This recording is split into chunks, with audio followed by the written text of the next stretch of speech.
Dear student, आज मैं NTSC olympiad level का हॉट क्वेश्चन सॉल्व करूंगा। ये सॉल्यूशंस ऑफ हॉट क्वेश्चंस का पार्ट 22 है। इस पार्ट 21 में हमने क्वेश्चन नंबर 85 तक सॉल्व किया था।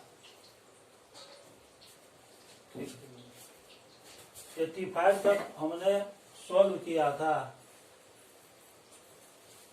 तो अब आज हम 86 क्वेश्चन नंबर को सॉल्व करेंगे। क्वेश्चन नंबर 86 में है, in triangle ABC AB is equal to AC, I is the incentre of triangle ABC, BC is equal to AB plus AI, find the measure of angle A। तो इसमें दिया हुआ है, ये ABC triangle में AB is equal to AC है। In triangle ABC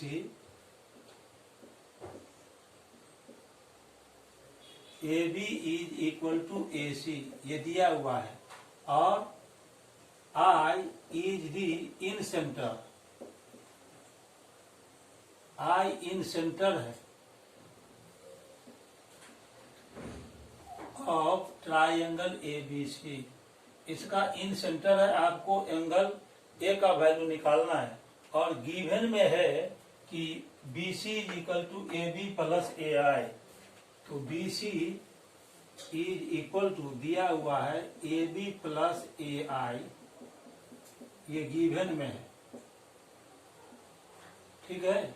BC is equal to AB plus AI।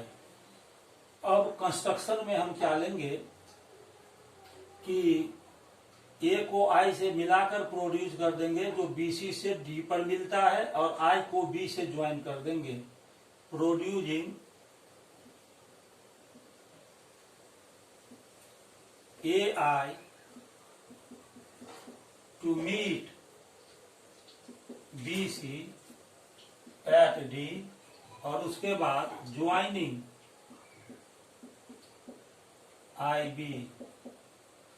IB को हम ज्वाइन कर देंगे। अब देखिए, ये आइसोसेलेस ट्रायंगल है। Triangle ABC is an isosceles triangle.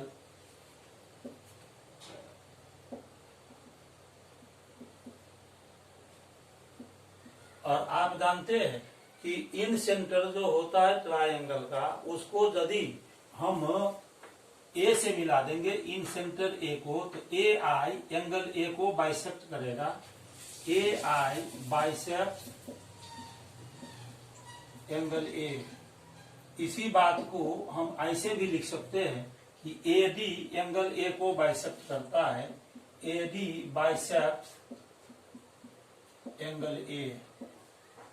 In triangle के इन सेंटर को किसी वर्टेक्स से यदि हम ज्वाइन करते हैं, मिलाते हैं, तो वो वर्टिकल एंगल को बाइसेक्ट करता है। इसीलिए AI एंगल A का बाइसेक्टर हो गया। यानी आप कह सकते हैं कि AD एंगल A को बाइसेक्ट करता है। तो आइसोसेलेस ट्रायंगल का प्रॉपर्टी है कि आइसोसेलेस ट्रायंगल में वर्टिकल एंगल का बाइसेक्टर बेस को इक्वल पार्ट में डिवाइड करता है, साथ ही वह बेस पर परपेंडिकुलर भी होता है। यानी आइसोसेलेस ट्रायंगल में वर्टिकल एंगल का बाइसेक्टर बेस का परपेंडिकुलर बाइसेक्टर होता है। लिखेंगे according to properties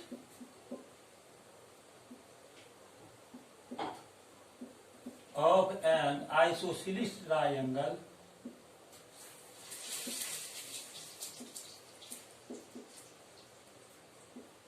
AD is the perpendicular bisector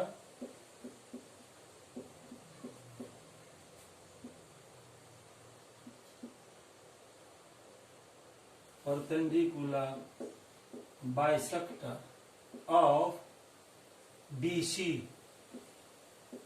इसीलिए ये BD और CD दोनों इक्वल हो जाएगा।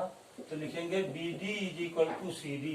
ये BD पार्ट और CD पार्ट इक्वल हो जाएगा, यानी BC BD का डबल हो जाएगा।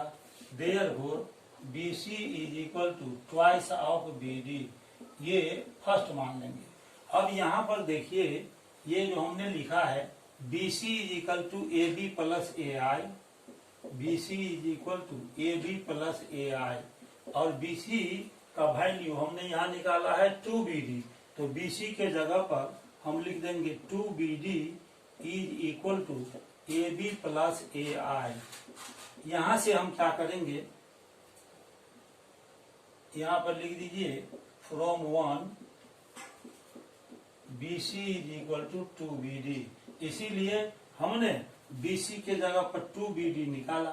अब यहाँ पर AB लिखना है आपको, AB को लेफ्ट साइड शिफ्ट कर देंगे तो AI हम निकालेंगे यहाँ से AI, तो AB को लेफ्ट साइड शिफ्ट करेंगे तो हो जाएगा 2BD माइनस AB, इसको आप मान लीजिए सेकेंड। अगेन एक बात देखिए, यहाँ पर हमने लिखा है कि AD बाइसेक्टर है BC का, साथ ही साथ यह इस पर परपेंडिकुलर भी है, तो लिखेंगे कि in triangle ADB, angle ADB is equal to 90 degree, ये 90 डिग्री है, तो पाइथागोरस थ्योरम हम यूज करेंगे।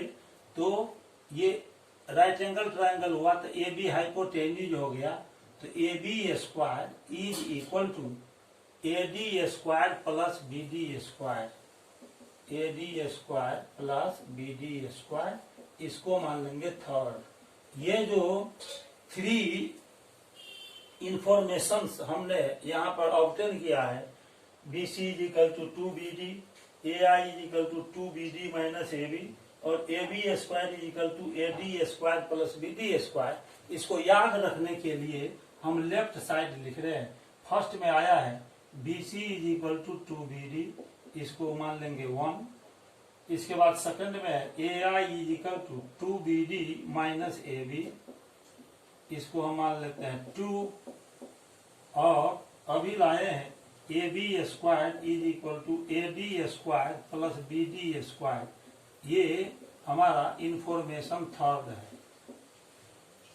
अब देखिए यहाँ आई है इन सेंटर, और इस वर्टेक्स से मिलाएंगे इन सेंटर को, तो BI एंगल B को बाइसेक्ट करेगा। तो अब हम आगे बढ़ते हैं। Again in triangle ABD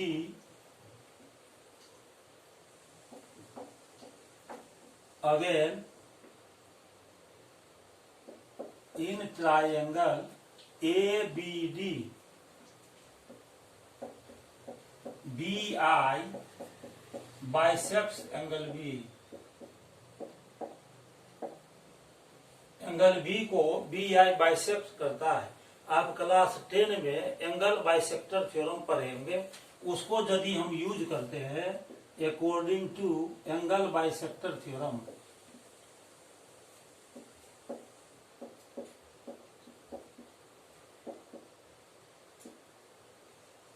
angle bisector theorem के अनुसार क्या हो जाएगा, AI बाय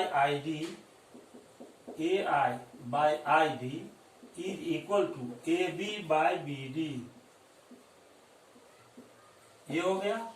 अब हमको यहाँ से ID को एलिमिनेट करना है, ID को गाइड करना है, तो दोनों का इनवर्स ले लेंगे। अब इस दोनों का इनवर्स लीजिए, ये दोनों फ्रैक्शन इक्वल है तो दोनों का इनवर्स भी इक्वल होगा, तो ID by AI is equal to BD by AB, ये आ गया। अब इसके बाद हम कंपोनेंडो यूज करेंगे। आप जानते हैं कि according to componendo ratio proportion chapter में आपने पढ़ा है, according to componendo rule,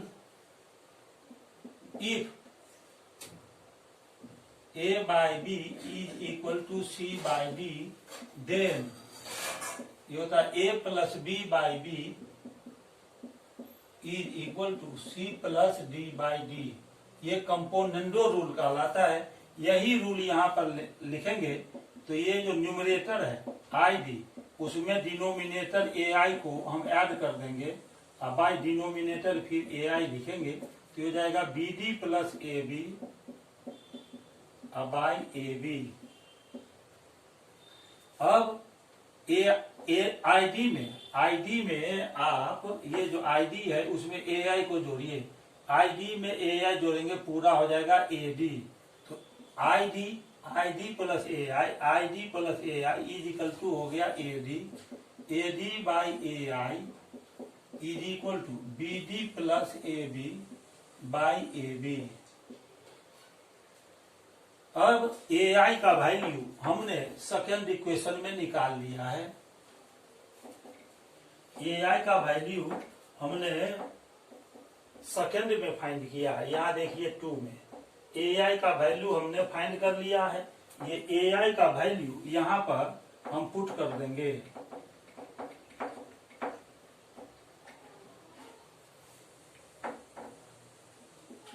A D by A I is equal to, तो ए डी बाई ए आई है तो A D by A I का वैल्यू यहाँ से हम सेकेंड से रखेंगे तो ए आई आ गया 2BD minus A B is equal to B D plus A B by A B. यहाँ लिखना होगा सिंस फ्रॉम 2 से हमने निकाला है ए आई का value A I is equal to 2BD minus A B. A I का value यहाँ पर हमने 2BD माइनस ए बी लिखा। अब इसको क्रॉस मल्टीप्लाई करेंगे तो हो जाएगा A D into A B is equal to 2BD minus A B into B D plus A B. अब आगे बढ़ेंगे A D into A B is equal to 2BD को BD में मल्टीप्लाई करेंगे तो आ जाएगा 2BD स्क्वायर प्लस 2BD से फिर AB में इंटू होगा तो हो जाएगा 2BD इंटू ए बी। फिर ये से माइनस AB से BD में इंटू कीजिए तो हो जाएगा minus BD into A B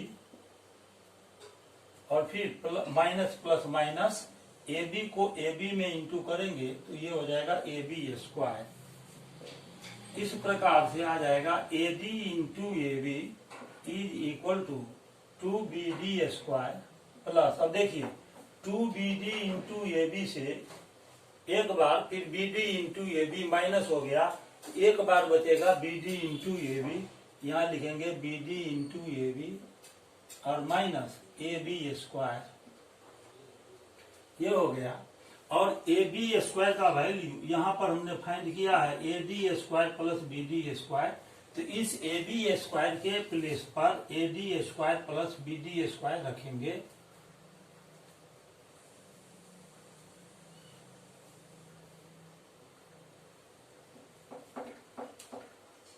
तो अब हम इसको आगे बढ़ाते हैं तो हो जाएगा AD इंटू ए बी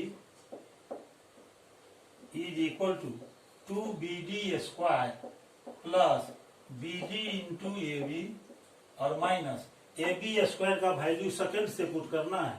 यहाँ AB स्क्वायर है AD square plus BD square, तो यहाँ पर AD square plus BD square लिख देंगे। और यहाँ एक चीज लिखना पड़ेगा सिंस फ्रॉम 3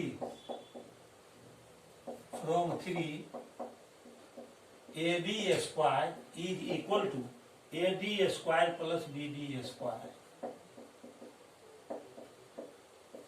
अब आगे बढ़ते रहिए AD into A B is equal to 2BD square plus BD into A B और माइनस फिर यहाँ AD square minus BD square.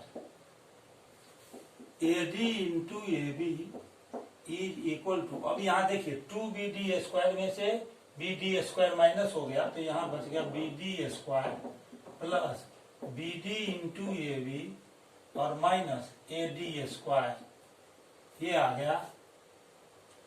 अब इसके बाद हम आगे बढ़ेंगे, आगे का स्टेप लगेंगे इसमें। तो देखिए आगे का स्टेप यदि हम लेते हैं तो ये हो जाएगा A D into A B. सारे टर्म को हम लेफ्ट साइड शिफ्ट कर देंगे तो साइन चेंज हो जाएगा, A D into A B, और ये प्लस में लेफ्ट साइड आएगा तो ये हो जाएगा B D into A B, और ये माइनस ए डी स्क्वायर है, इसको लेफ्ट साइड लाएंगे तो हो जाएगा प्लस ए डी स्क्वायर, और ये बी डी स्क्वायर प्लस में लेफ्ट साइड आएगा तो minus B D square is equal to 0।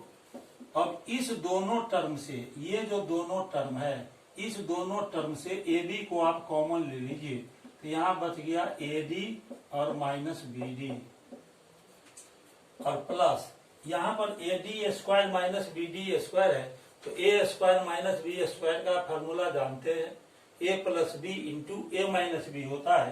तो ये हो जाएगा A D plus B D और into A D minus B D is equal to 0। अब ये A D minus B D दोनों जगह पर मौजूद है, यहाँ भी है और यहाँ भी है, इसको हम कॉमन ले लेंगे तो A D minus B D को हम कॉमन ले लिए तो यहाँ बच जाएगा ए बी प्लस, यहाँ से बचेगा A D plus B D is equal to 0। इस तरह से A D minus B D into A B plus A D plus B D is equal to 0 हो गया। आप जानते हैं यदि टू नंबर्स का प्रोडक्ट 0 हो तो या तो फर्स्ट नंबर 0 होगा या नहीं तो सेकंड नंबर 0 होगा। तो हम इसको लिख सकते हैं either A D minus B D is equal to 0 और A B plus A D plus B D is equal to 0। इससे आ जाएगा A D is equal to minus B D को राइट साइड लाइए तो हो जाएगा बी डी और A B plus A D plus B D is equal to 0। अब A B plus A D plus B D है, देखिए A B plus A D plus B D, ये जो ट्रायंगल है ए डी भी, किसी भी ट्रायंगल का पेरीमीटर 0 नहीं हो सकता है। तो लिखेंगे सिंस द पेरीमीटर ऑफ, ये जो ट्रायंगल है ए डी बी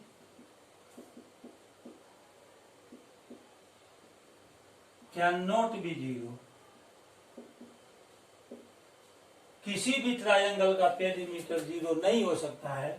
और ये जो ए डी बी ट्रायंगल है इसका पेरीमीटर है ये A B plus A D plus B D, यहाँ पर ध्यान दीजिए A B plus A D plus B D triangle A D B का पेरीमीटर है, इसीलिए यह 0 नहीं हो सकता है, कैन नॉट बी 0, यह 0 होगा ही नहीं, क्योंकि A B plus A D plus B D triangle A B D का पेरीमीटर है जो कि 0 नहीं हो सकता है।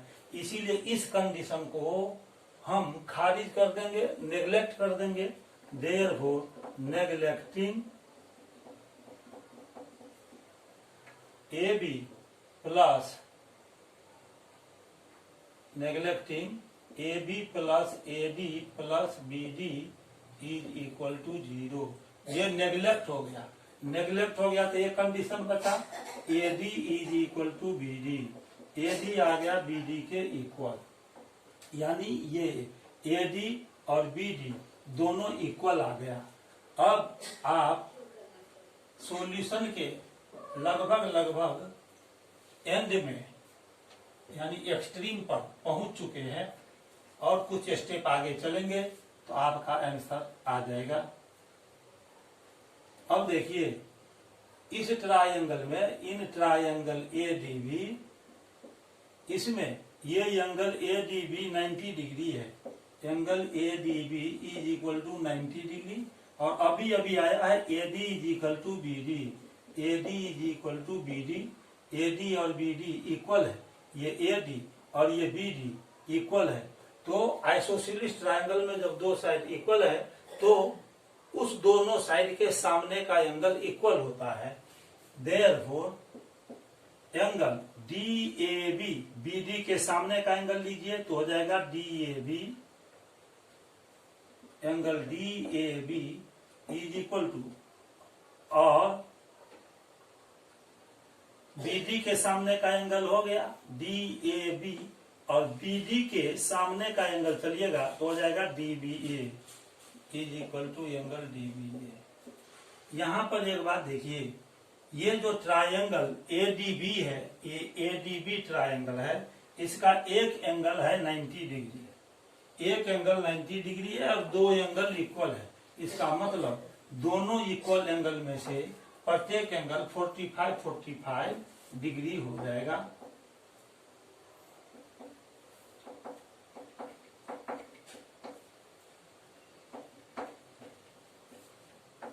देयरफॉर अब यहां पर ये एंगल है 90 डिग्री और ये दोनों एंगल इक्वल है।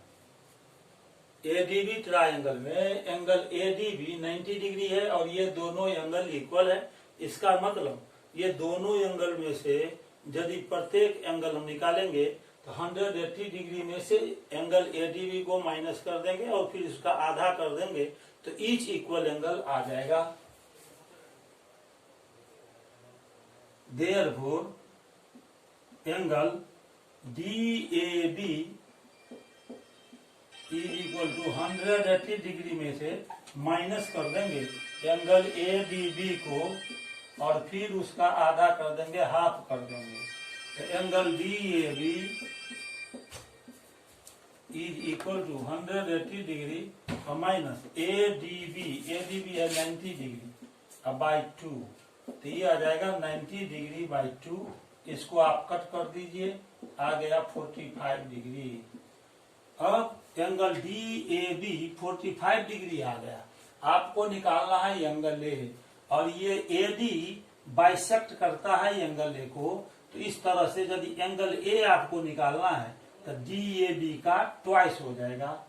Now angle A is equal to twice of angle DAB। ऐसा इसीलिए हुआ कि AD बाइसेक्ट करता है एंगल को, AD बाइसेक्ट एंगल D, यानी angle A is equal to 2 into और DAB 45 आया तो 45 डिग्री लिखेंगे। इस तरह से ये 90 डिग्री आ गया। क्वेश्चन नंबर जो अभी हमने सॉल्व किया 86, वो बहुत important high order thinking skill का क्वेश्चन है। इसको अभी हमने क्वेश्चन नंबर 86 को सॉल्व कर लिया है और इसको सॉल्व करने के बाद क्वेश्चन नंबर 87 को हम सॉल्व करते हैं। आइए अब देखिए क्वेश्चन नंबर 87 को हम किस तरह से सॉल्व करते हैं। चलिए क्वेश्चन नंबर 87,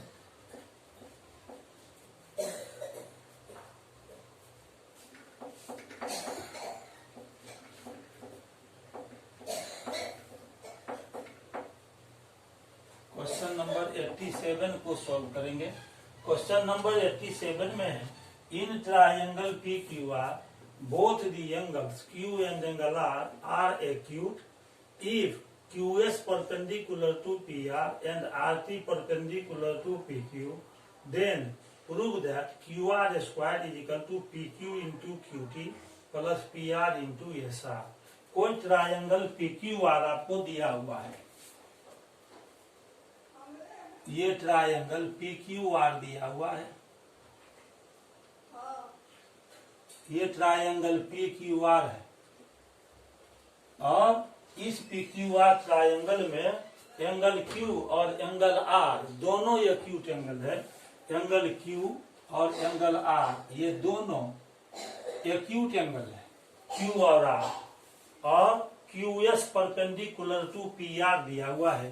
तो यहाँ से हम इस पर परपेंडिकुलर ड्रॉ करते हैं। ये QS परपेंडिकुलर है PR पर और यहाँ लिखा हुआ है RT perpendicular to PQ। R से परपेंडिकुलर इस पर ड्रॉ किया गया इसे, ये आर टी ये परपेंडिकुलर है। तो आपको प्रूव करना है कि Q R square is equal to P Q into Q T plus P R into S R. तो सबसे पहला काम करेंगे प्रूव करने वाले क्वेश्चन में कि गिवन में लिखेंगे, जो जो कंडीशन दिया हुआ है उसको गिवन में लिखते हैं। In triangle P Q R angle Q and angle R, angle Q and angle R are acute angles, ये दोनों एंगल एक्यूट है। और दिया हुआ है क्यू एस परपेंडिकुलर है पी आर पर, Q S is perpendicular to P R and, और यहां से आर टी परपेंडिकुलर है पी क्यू पर, R T perpendicular P Q. ये बात हमको दिया हुआ है। टू प्रूव क्या करना है सो देखिए, प्रूव करना है कि Q R square is equal to P Q into Q T plus P R into S R. अब इसका प्रूफ चलेंगे, देखिए कैसे इसको हम प्रूफ करते हैं। आप देखिए, इसको प्रूव करने से पहले आपने कोरोलरी पढ़ा होगा क्लास 10 में। क्लास 10 में कोरोलरी है कि मान लीजिए ये एबीसी कोई ट्राइंगल है और ये एक्यूट एंगल है, एंगल बी इज एक्यूट, ये एक्यूट एंगल है और यहां से इस पर परपेंडिकुलर ड्रॉ किया गया है, ये परपेंडिकुलर ड्रॉ किया गया है। मान लीजिए एडी है, तो एडी परपेंडिकुलर टू बीसी है। तो इसमें आपको जो कोरोलरी है उसके अनुसार क्या होता है कि ये जो एंगल एक्यूट एंगल है इसके सामने का साइड का स्क्वायर लीजिए। एंगल बी के एक्यूट दिया हुआ है तो इसके सामने का साइड पड़ता है एसी, तो AC square is equal to, इसका स्क्वायर ले लिया, बाकी दो साइड बच गया ट्राइंगल का ए बी और बी सी। तो ये जो बाकी दो साइड बचा ए बी और बी सी, ट्राइंगल एबीसी का, उसका स्क्वायर करके उसको ऐड करेंगे तो ये हो जाएगा A B square plus B C square. और यहाँ माइनस का साइन दीजिए, माइनस हमने दे दिया। और उसके बाद होता है कि ये जो साइड है बी सी, यहाँ पर बी सी साइड है तो यहाँ पर लिखेंगे जिस पर परपेंडिकुलर है उस साइड को आप देखना है। तो ए बी परपेंडिकुलर है बीसी पर, तो आप बीसी साइड को देखेंगे तो ये दोनों साइड का पॉइंट ऑफ इंटरसेक्शन बी है, तो बी से सी का डिस्टेंस साथ में 2b लेना है, तो हो जाएगा 2bc इंटू, और फिर बी से परपेंडिकुलर का जो फुट है उसका डिस्टेंस तो bd। तो जब ये एंगल बी एक्यूट होगा तो A C square is equal to, formula होता है A B square plus B C square minus 2 into B C into B D. इस फॉर्मूला को हम यूज करेंगे। अब देखिए इस ट्रायंगल में एंगल क्यू है acute, in triangle P Q R angle Q and angle R acute angles, acute angle दिया हुआ है। तो ये जो एक्यूट एंगल दिया हुआ है तो इसके सामने का साइड हो जाता है पी आर, तो लिखेंगे P R square is equal to, बाकी दो साइड बच गया पी क्यू और क्यू आर, तो पी क्यू स्क्वायर प्लस यहाँ पर लिखेंगे क्यू आर स्क्वायर, और यहाँ माइनस होता है साथ में 2 रखेंगे, 2 इंटू यहां से इस पर परपेंडिकुलर है तो ये जो दोनों साइड का बाकी जो दो साइड का पी क्यू और क्यू आर, उसका पॉइंट ऑफ इंटरसेक्शन क्यू है, क्यू से पी का डिस्टेंस लेंगे तो हो जाएगा 2 इंटू पी क्यू इंटू, और फिर इस पॉइंट ऑफ इंटरसेक्शन से टी का डिस्टेंस लेंगे तो हो जाएगा क्यू टी। अब आप क्या करेंगे, इस पूरे टर्म को राइट साइड ले आइए और पी आर इस पूरे टर्म को लेफ्ट साइड शिफ्ट कर दीजिए और पी आर स्क्वायर को राइट साइड शिफ्ट कीजिए। तो ये माइनस में ये लेफ्ट साइड शिफ्ट होगा तो ये साइन बदल जाएगा, प्लस हो जाएगा। तो 2 into P Q into Q T is equal to ये हो जाएगा P Q square plus Q R square और पी आर स्क्वायर को राइट साइड शिफ्ट करेंगे माइनस पी आर स्क्वायर, ये सेकंड हो गया। अब इसी तरह से आप देखेंगे कि एंगल आर भी एक्यूट दिया हुआ है। एंगल आर एक्यूट एंगल है तो इसके सामने का साइड लीजिए, आर के सामने का साइड हो जाएगा पी क्यू। अगेन तो हम फिर लिखेंगे P Q square is equal to, बाकी दो साइड कौन बच गया अब, पी आर और क्यू आर। इस दोनों साइड के स्क्वायर को निकाल के उसका सम निकालेंगे तो ये हो जाएगा पी आर स्क्वायर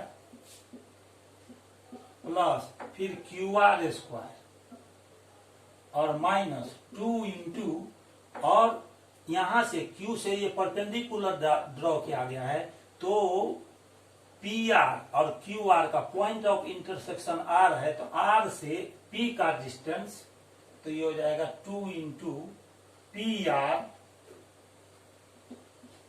इंटू फिर R से S का डिस्टेंस तो इंटू हो जाएगा RS या SR। अब ये जो माइनस में 2 into P R into SR है इसको लेफ्ट साइड हम शिफ्ट करेंगे तो ये पॉजिटिव हो जाएगा, तो हो जाएगा 2 into P R into SR is equal to, और ये जो पी क्यू स्क्वायर है उसको राइट साइड शिफ्ट करेंगे तो हो जाएगा P R square plus Q R square और माइनस ये पी क्यू स्क्वायर। अब आपको क्या करना है, देखिए यहाँ पर जो प्रूव करना है उसमें P Q into Q T है और plus P R into S R है। तो यहाँ पर देखिए P Q into Q T आ गया इसमें और P R into S R है तो यहाँ भी P R into S R है। इस दोनों को जब हम ऐड करेंगे तो 2 दोनों से कॉमन आ जाएगा और ब्रैकेट के अंदर इतना बचेगा P Q into Q T और plus P R into S R. इसीलिए फर्स्ट और सेकंड को हम ऐड करेंगे, एडिंग फर्स्ट एंड सेकंड।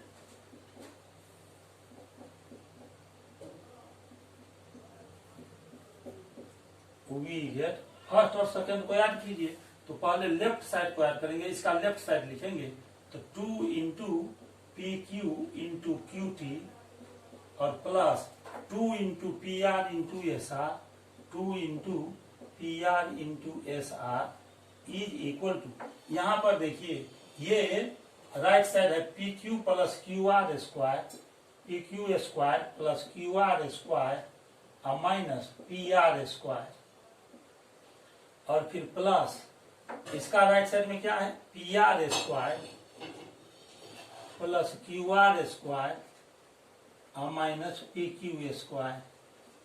यहाँ जो टर्म कटने वाला है उसको हम काट देंगे, कैंसिल कर देंगे। अब देखिए कौन टर्म कटने वाला है, यहाँ प्लस पी क्यू स्क्वायर है, यहाँ माइनस पी क्यू स्क्वायर है, कैंसिल हो गया। यहाँ पर माइनस पी आर स्क्वायर है और यहाँ प्लस पी आर स्क्वायर है, कैंसिल हो गया। इस दोनों टर्म से 2 को आप कॉमन ले लीजिए, 2 को कॉमन ले लिया तो यहाँ पर हो गया P Q into Q T plus 2 तो कॉमन ले लिया है इसलिए 2 को नहीं लिखेंगे, यहाँ आ जाएगा P R into S R is equal to, यहाँ Q R square plus Q R square है तो 2 इंटू ये हो जाएगा क्यू आर स्क्वायर। अब इस 2 को और यहां से 2 को दोनों तरफ मल्टीप्लीकेशन में आया, इसको हम कैंसिल कर सकते हैं। अब आगे बढ़ेंगे तो जो प्रूव करने वाला पॉइंट था ये आ जाएगा।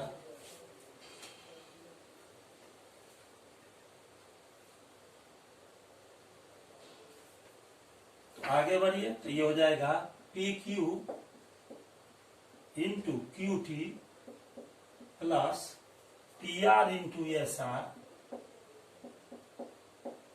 इज इक्वल टू, यहां पर आ गया क्यू आर स्क्वायर।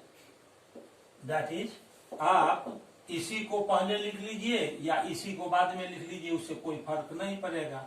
तो Q R square is equal to P Q into Q T plus P R into S are.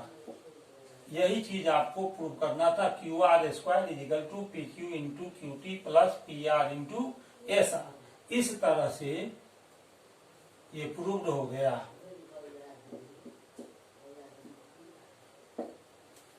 इसको प्रूव करने के बाद अब हम नेक्स्ट क्वेश्चन को सॉल्व करेंगे।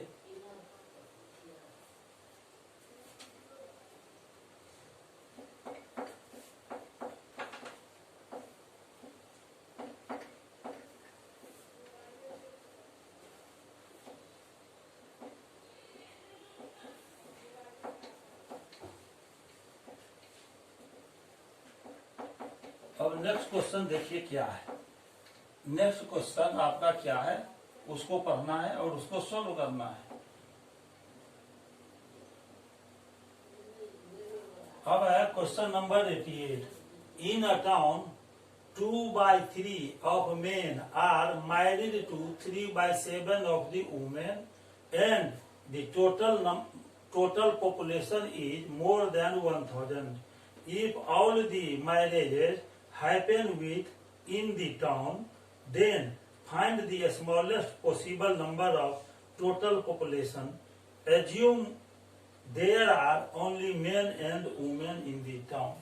आपको ये क्वेश्चन नंबर 88 है। तो अब क्वेश्चन नंबर 88 को अब हम सॉल्व करते हैं। देखिए क्वेश्चन नंबर 88। क्वेश्चन नंबर 88 को सॉल्व करेंगे। क्वेश्चन नंबर 88 में दिया हुआ है कि एक टाउन है, उसमें सिर्फ मेन और वुमेन है, चिल्ड्रन नहीं है, और 2/3 of men married to 3/7 of the women. यानी जितना नंबर मेन का है उसका 2/3 मेन का मैरिज हुआ है। किससे? तो जितना वुमेन है उसके नंबर के 3/7 वुमेन से। तो अब हम क्या करेंगे, मान लेंगे कि number of main in the town X और number of women in the town Y। Children तो टाउन में है नहीं, इसलिए नंबर ऑफ चिल्ड्रन नहीं हम लेट करेंगे कुछ भी। अब मान लेंगे let the number of main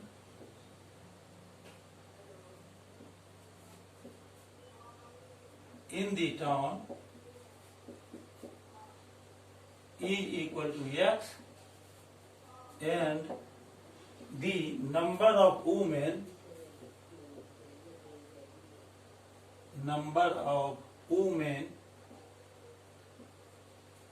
in the town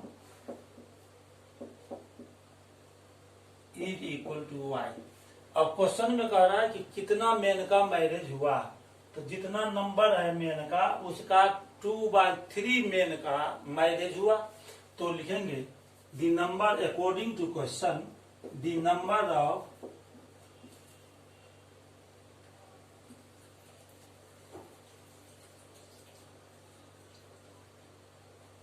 number of men married is equal to, कितना दिया हुआ है 2/3 ऑफ मेन।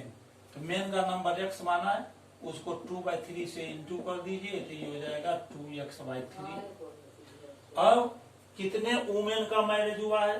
तो जितना नंबर वुमेन का है उसका 3/7 वुमेन का मैरिज हुआ है। तो लिखेंगे number of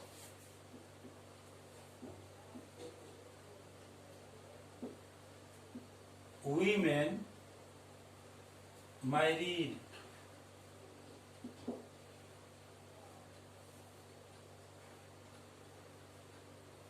is equal to 3/7 है।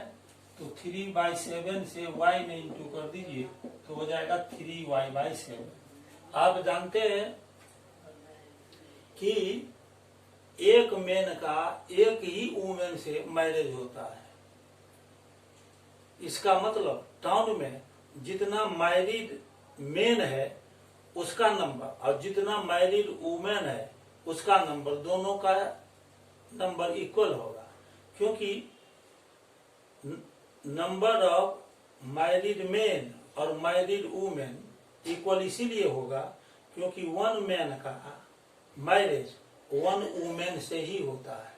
इसीलिए जितने मेन का मैरिज हुआ है वह नंबर और जितने वुमेन का मैरिज हुआ है वह नंबर दोनों आपस में इक्वल होगा। तो लिखेंगे clearly 2x/3 is equal to 3y/7। आप इसको क्रॉस मल्टीप्लाई कर दीजिए।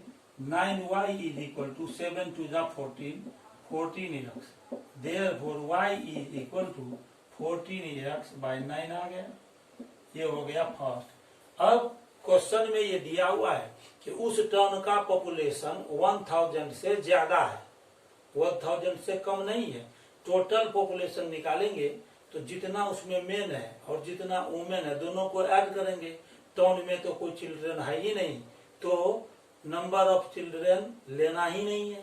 तो इस प्रकार से again the total population of the town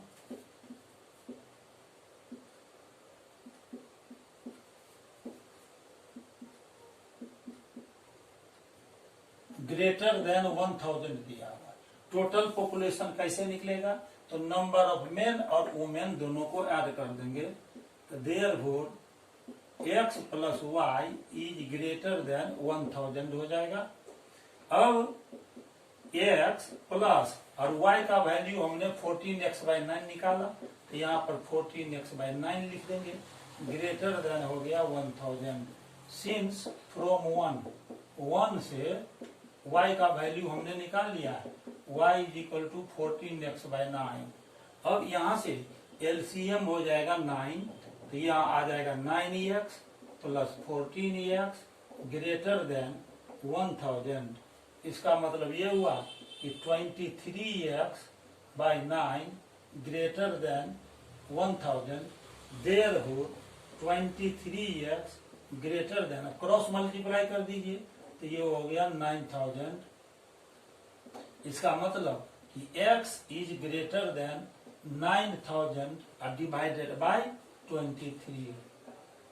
x का वैल्यू 9000 डिवाइडेड बाय 23 से बिगर होगा, ग्रेटर होगा। अब इसको हम आगे बढ़ाएंगे।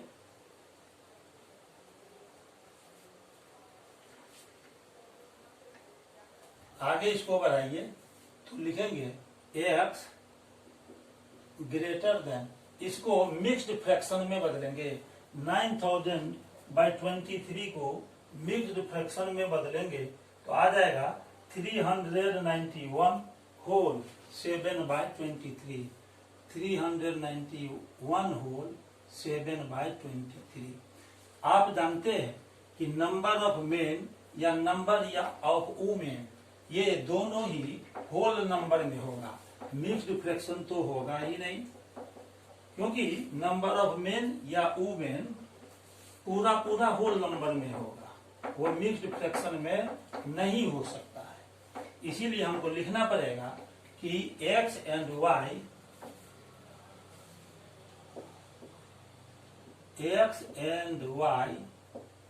will be whole numbers।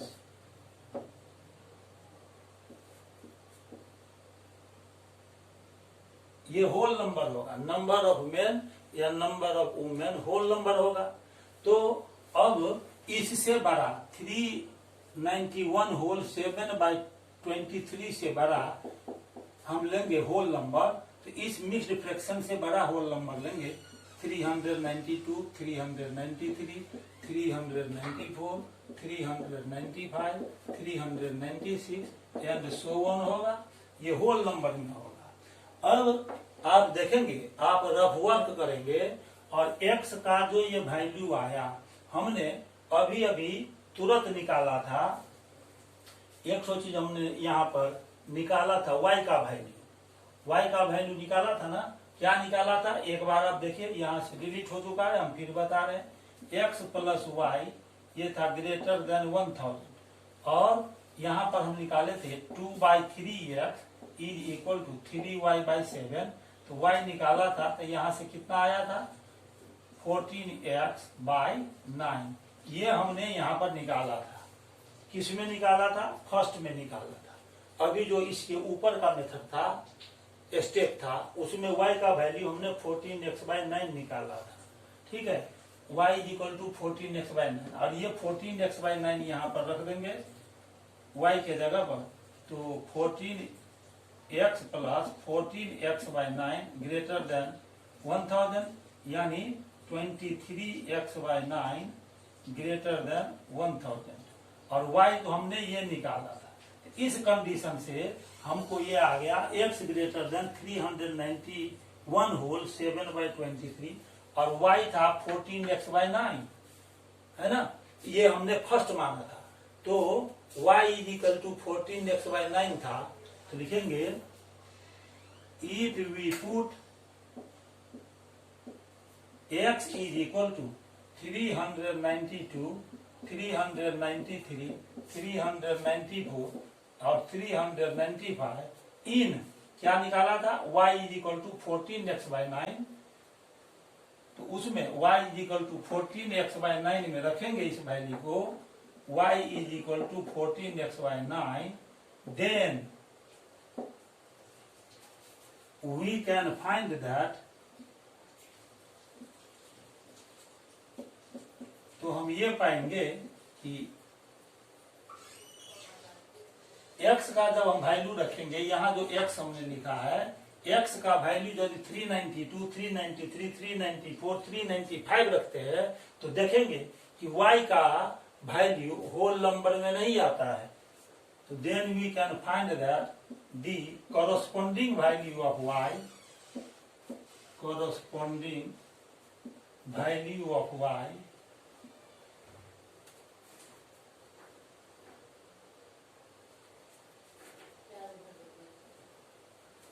are not the whole numbers.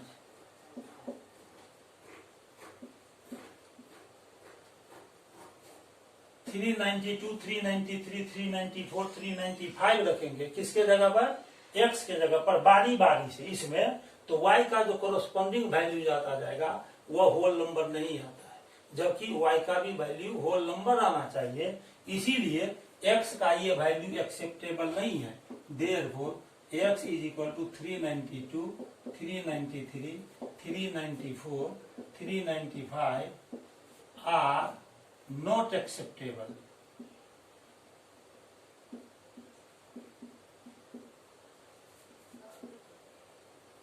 ये एक्सेप्टेबल वैल्यू नहीं होगा क्योंकि y का कोरोस्पोंडिंग वैल्यू होल नंबर नहीं आता है।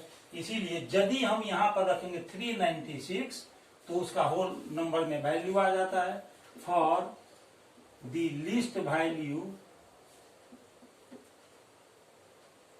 ऑफ x जो कि कितना लेते हैं 396 the least value of y least corresponding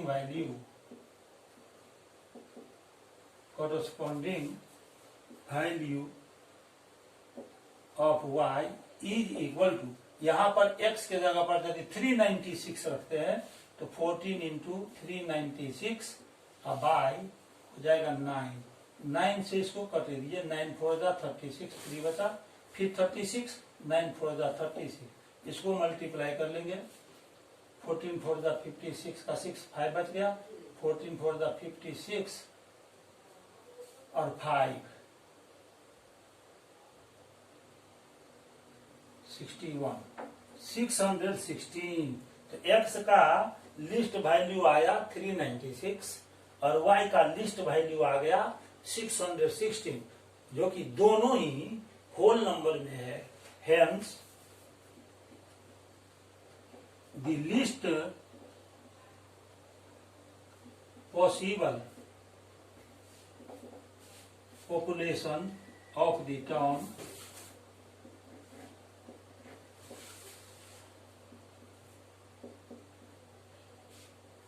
is equal to least value of x plus least value of y।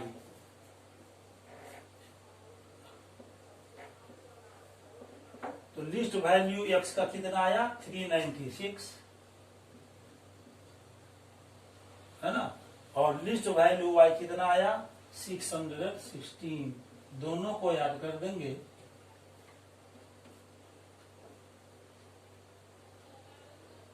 तो 1012 आ गया। यही लिस्ट पॉपुलेशन हो गया टाउन का।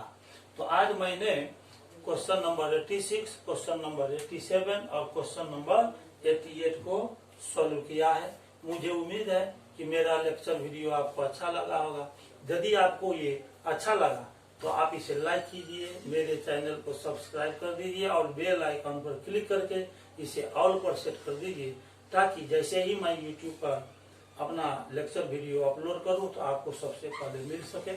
साथ ही साथ इसे आप अपने फ्रेंड सर्किल में और रिलेशनशिप में भी शेयर कर दीजिए, ताकि उनके घर में कोई बच्चे मैथ पढ़ते हो, क्लास 9 में हो, क्लास 10 में हो, या NTSC ओलंपियाड लेवल की तैयारी करते हो, तो उनके मैथ सब्जेक्ट की तैयारी में मदद मिल सके। मैं क्लास 9 CBSE बोर्ड के लिए, क्लास 10 CBSE बोर्ड के लिए और साथ ही साथ NTSC ओलंपियाड लेवल का भी क्वेश्चन सॉल्व करता हूं। मुझे उम्मीद है कि आप इसे सब्सक्राइब जरूर करेंगे। तब तक के लिए बहुत बहुत धन्यवाद। फिर मैं अपने अगले लेक्चर में आपसे मिलूंगा। अगला लेक्चर क्लास 10 से होगा, जो कि क्वाड्रेटिक इक्वेशंस है, और उसके लेक्चर में मेरी मुलाकात आपसे होगी। तब तक के लिए बहुत बहुत धन्यवाद।